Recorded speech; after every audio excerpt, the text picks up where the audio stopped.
Welcome, today I'm showing you how to customize your volume panel on your LG Q6. First of all, you need to download and install from App Store Volume Styles application.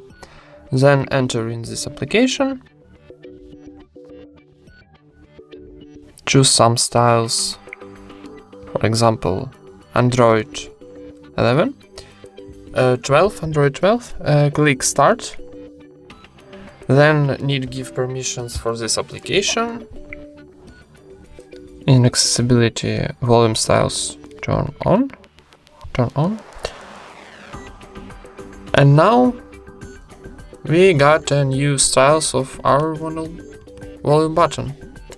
Thank you for watching, leave thumbs ups and subscribe to our channel.